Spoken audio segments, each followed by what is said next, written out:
Ha! This is your last day. No need to come from tomorrow. Now go clean the flour and wash plates. The sound of clinking silverware and hushed conversations fills the air at Romano's, the city's most prestigious Italian restaurant. The smell of garlic and fresh basil mingles with the scent of expensive cologne from the well-dressed clientele.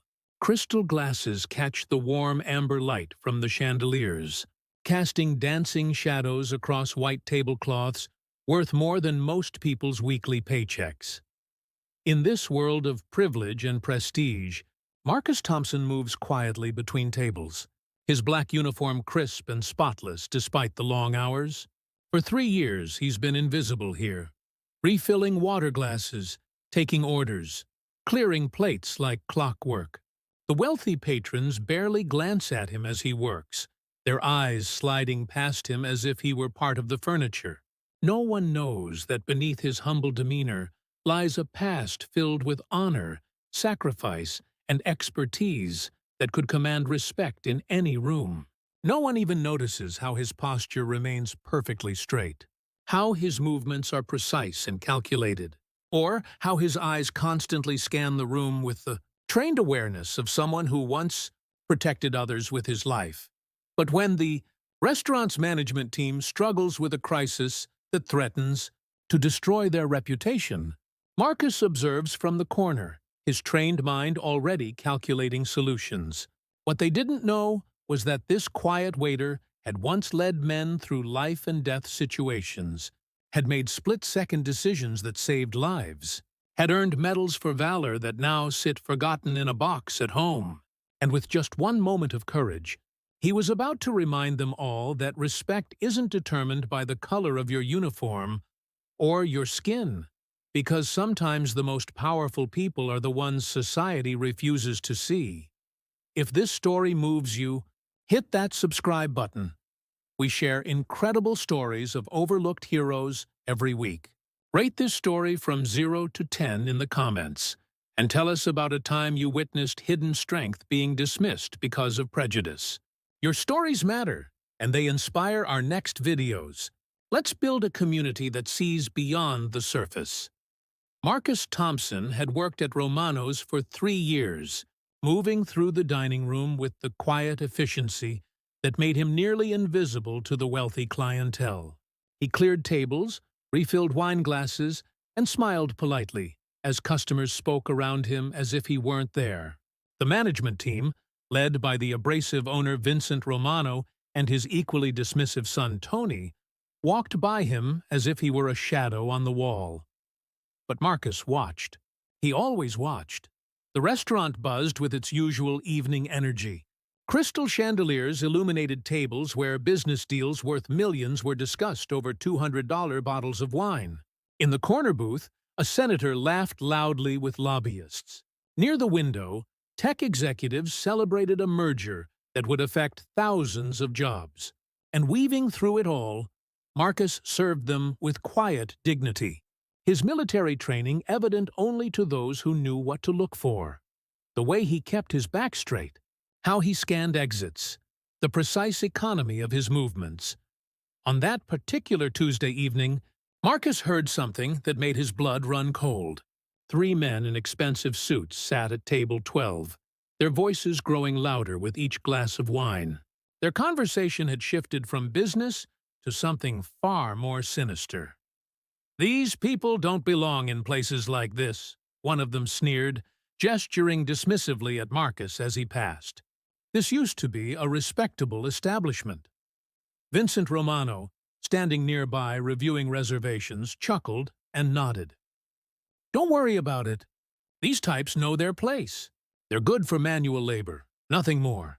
That one's been here 3 years and still hasn't figured out how to properly fold napkins." Marcus moved closer, his trained hearing picking up every word. Those comments weren't foreign to him. He'd heard them before, in different contexts, from people who judged based on appearances rather than character. He whispered under his breath, "Respect is earned through service to others, not inherited through privilege." Tony Romano caught the quiet words and turned with a smirk. "You got something to say, boy?" The word hung in the air like a slap. Around them, conversations continued, but Marcus felt the familiar weight of judgment, of being reduced to something less than human because of his skin color. But deep inside, something had stirred. Not anger, but a quiet recognition that this moment demanded more than silent endurance.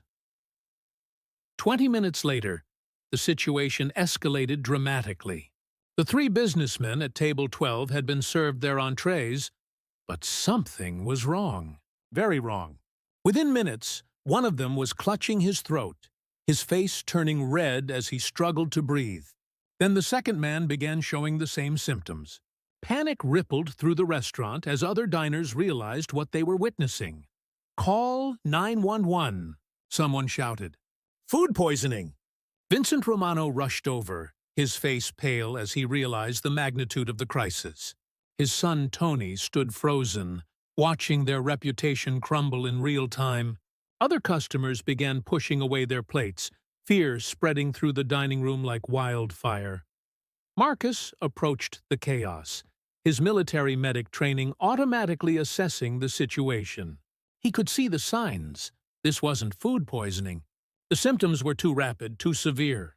This looked like an allergic reaction, possibly anaphylactic shock. Without thinking, he stepped forward. "Sir, I think this might be a severe allergic reaction. Do any of these gentlemen have epinephrine auto-injectors?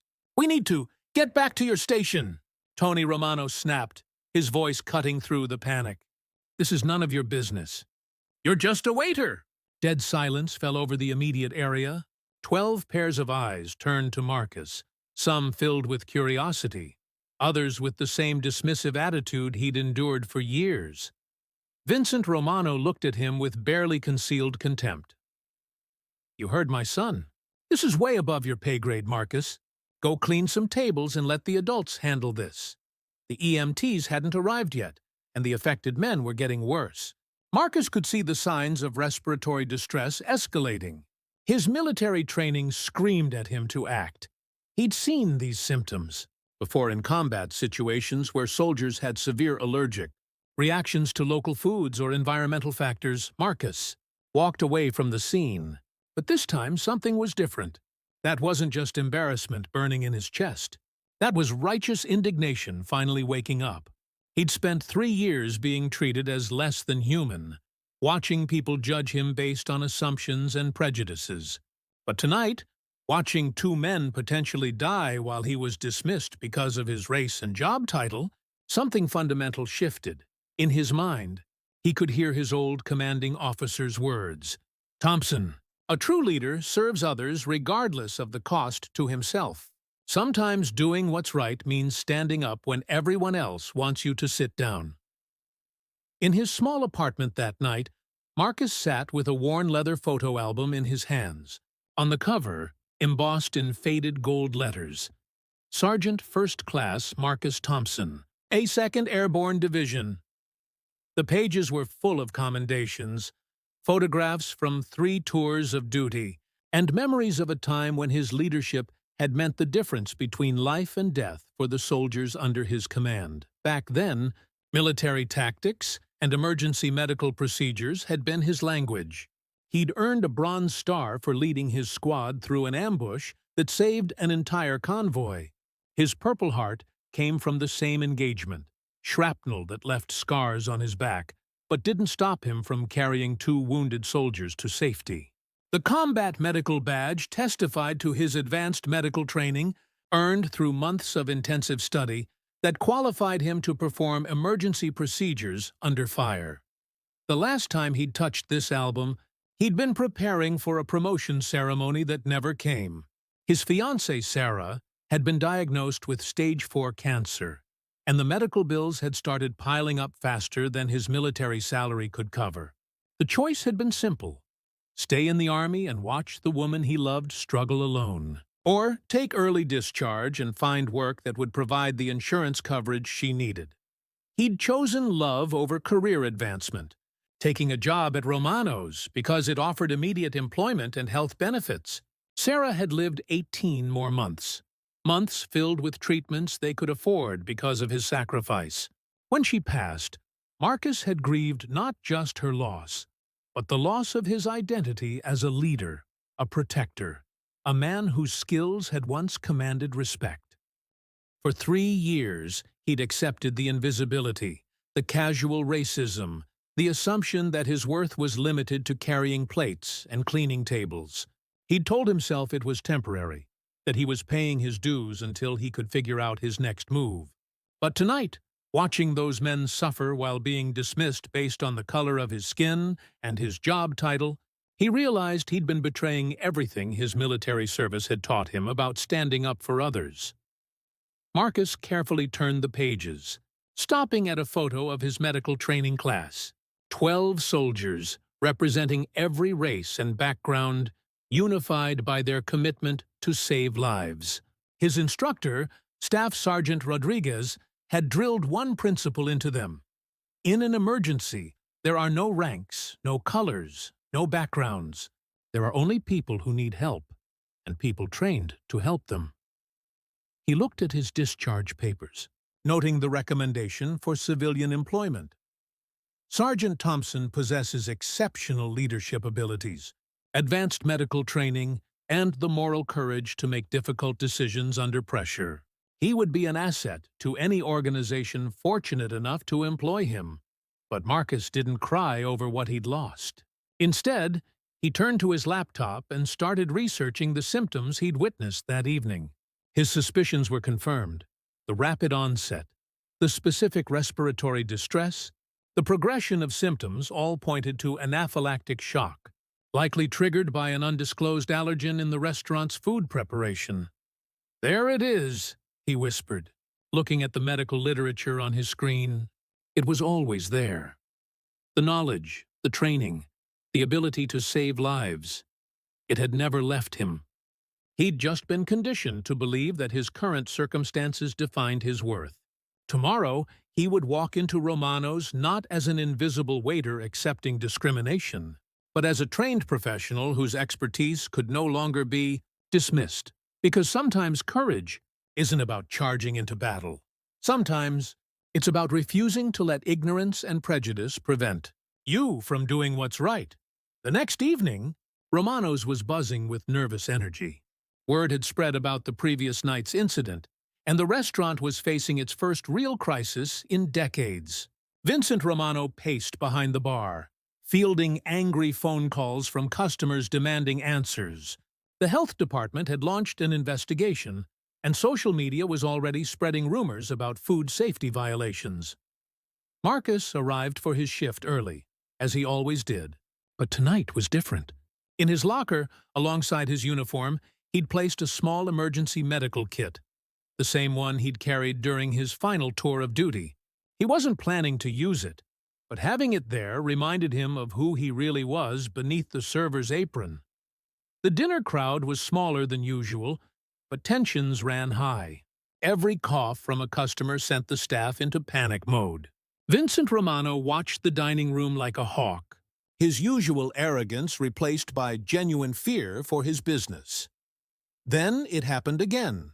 At exactly 8:47 p.m., a woman at table 6 began showing the same symptoms as the men from the previous night. Her companion, a prominent city councilman, immediately stood and began shouting about contaminated food and lawsuits. Within seconds, panic spread through the restaurant as other diners pushed away from their meals. But this time, Marcus didn't wait for permission. He moved swiftly to the woman's side, his military training taking over completely. One look at her symptoms confirmed his suspicions from the night before. The rapid swelling, the difficulty breathing, the skin discoloration. This was anaphylactic shock, and she had minutes before it became life-threatening. "Ma'am, I need you to try to stay calm," Marcus said, his voice steady and authoritative in a way that cut through the chaos. "Are you allergic to anything? Any medications you take regularly?" The councilman tried to push Marcus away. "Get away from her! You people have done enough damage already." But the woman, struggling to speak, managed to whisper, "Shellfish. Severe allergy. EpiPen. In my purse. Marcus immediately located the EpiPen and prepared to administer it. But Vincent Romano came rushing over, his face red with anger and panic. "What the hell do you think you're doing?" Romano shouted. "Put that down right now. You're not qualified to—" "Sir, this woman is going into anaphylactic shock," Marcus interrupted, his voice carrying the unmistakable authority of someone trained to save lives. "She needs epinephrine immediately, or she could die within minutes.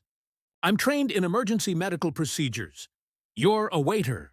Tony Romano joined his father, both men trying to physically restrain Marcus. "We've called 911, so just step back and let the real professionals handle this." The woman's breathing became more labored, her lips turning blue. Marcus looked at the crowd gathering around them, then made a decision that would change everything. "My name is Sergeant First Class Marcus Thompson, 82nd Airborne Division, Combat Medical Badge recipient," he announced, his voice carrying across the silent restaurant. "I've saved lives under enemy fire, and I'm not going to let this woman die because you think my skin color determines my qualifications." Without waiting for a response, he administered the EpiPen with the precision of someone who'd done it dozens of times before. Within seconds, the woman's breathing began to improve. Her color returned to normal, and the dangerous swelling started to subside. The entire restaurant stood frozen, watching this transformation, not just of the woman's condition, but of Marcus himself. Gone was the invisible waiter. In his place stood a trained professional whose competence was undeniable. The EMTs arrived 8 minutes later, but the crisis had passed. The lead paramedic, after examining the woman and reviewing what Marcus had done, turned to him with professional respect. "Perfect administration," the EMT said. "You saved her life." That reaction was progressing fast.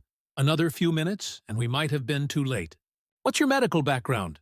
"Army medic, 3 tours, advanced emergency trauma training," Marcus replied simply. The paramedic nodded with understanding. "Thank you for your service, and for knowing what to do tonight." The silence that followed was deafening. 200 people in Romano's most elegant dining room stood staring at Marcus Thompson, not as the invisible waiter they'd dismissed for years, but as the hero who'd just saved a life, while others stood paralyzed by prejudice and protocol. Vincent Romano's face had gone pale. His son Tony stood beside him, the arrogance drained from his expression.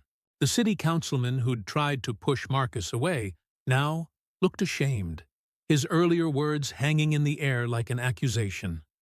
The woman Marcus had saved reached for his hand, with tears in her eyes.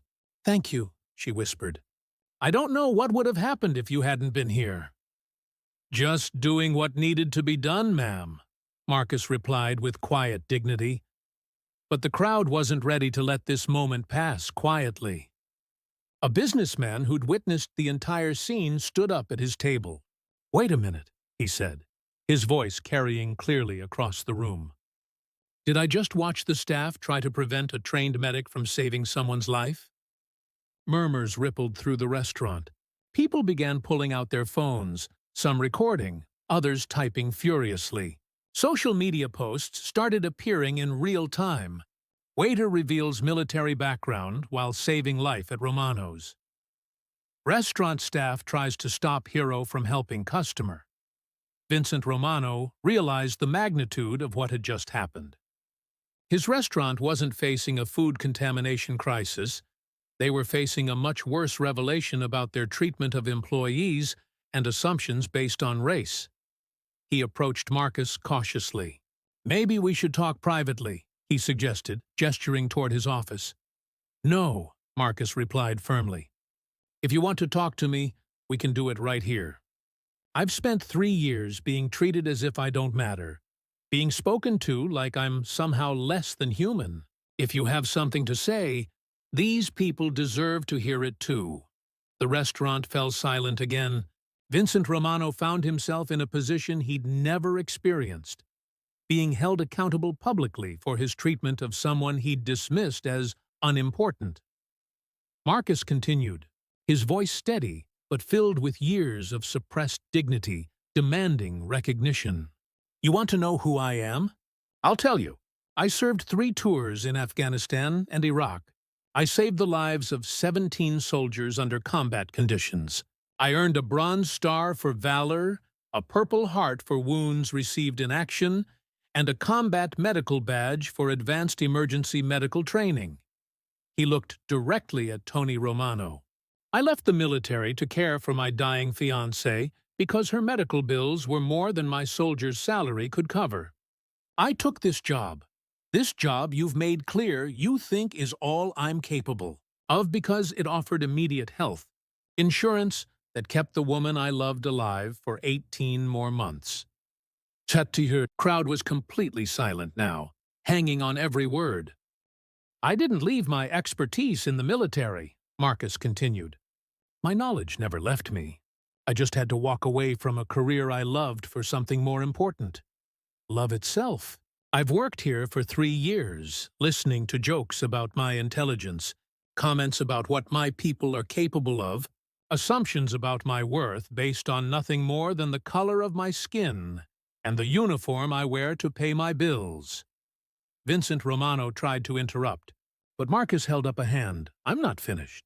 Tonight, you nearly let a woman die because you couldn't believe that someone who looks like me might actually be qualified to help. You assumed that being a waiter was the limit of my abilities instead of just my current circumstance." He looked around the room at the faces watching him, some ashamed, some amazed, all finally seeing him as fully human for the first time. "In the military, we have a saying, 'This we'll defend.' Tonight, I defended a life. I defended my dignity. And I defended the principle that a person's worth isn't determined by others' prejudices." The entire restaurant erupted in spontaneous applause, but Marcus wasn't finished yet. The next morning, Marcus walked into Romano's for what he thought might be his last shift. But something was different. The usual morning prep work had stopped, and the entire staff, kitchen crew, servers, managers, had gathered in the main dining room. As he entered, a wave of applause began, led by Maria, the head cook who'd worked alongside him for 2 years, but had never really known his story. "Marcus!" she called out in her heavily accented English. "We saw the videos online. You are a hero!" The local news had picked up the story overnight. "Military veteran working as waiter saves life." Despite management's attempts to stop him, had become a viral sensation. The video of Marcus's speech about dignity and respect had been shared thousands of times, with comments pouring in from veterans, medical professionals, and people who'd experienced similar discrimination. Vincent Romano stood at the center of the room, clearly uncomfortable but trying to manage the situation. "Marcus," he began, "I think we need to discuss—" "Mr. Romano," interrupted a voice from the entrance. Everyone turned to see Dr. Elizabeth Chen, the city's chief medical officer, accompanied by 2 other officials. "I'm here about last night's incident."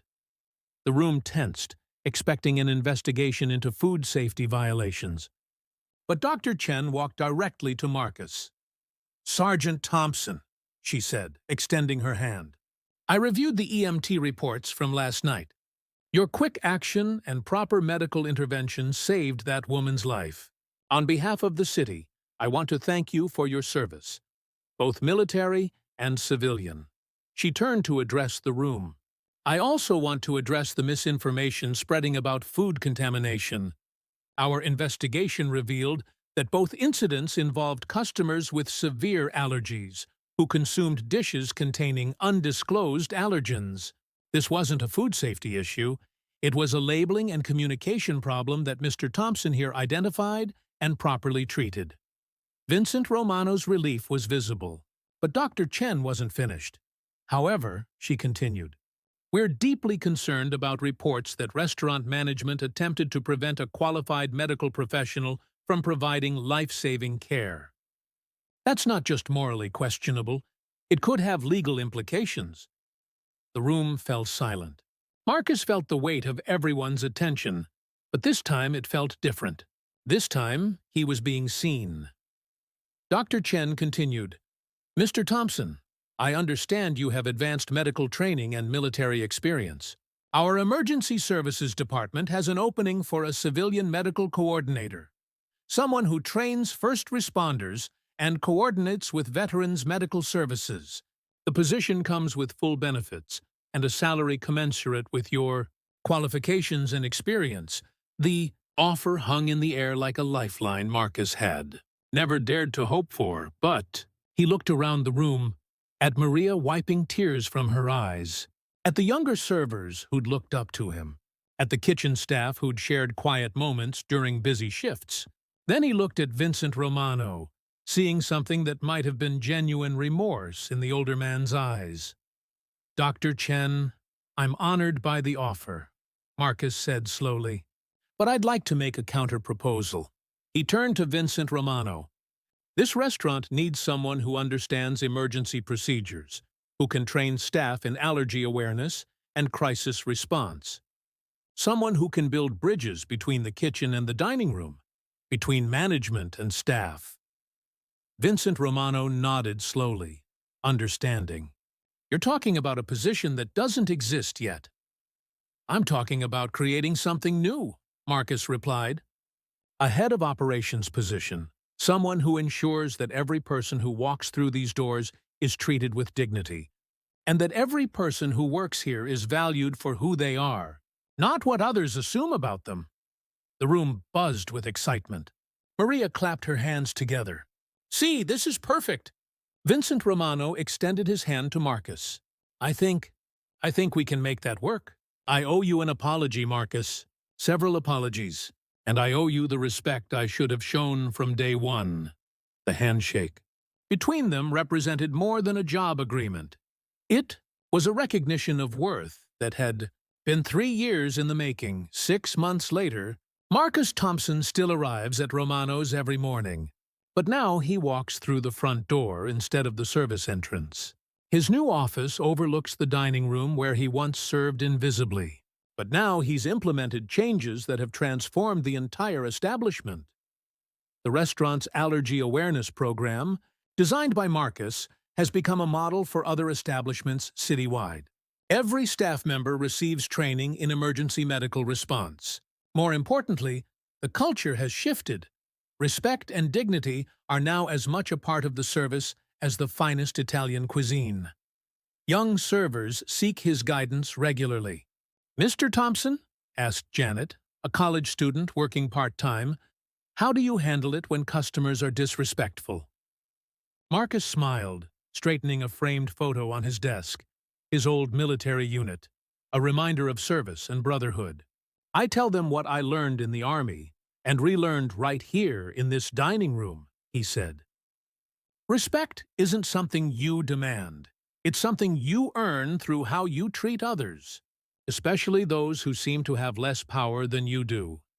His story serves as a daily reminder that dignity isn't determined by job titles or uniforms, and strength isn't always loud or obvious. The customers who once looked through him now stopped to chat, many having learned about his military service and the night he stood up not just for a stranger's life, but for his own worth.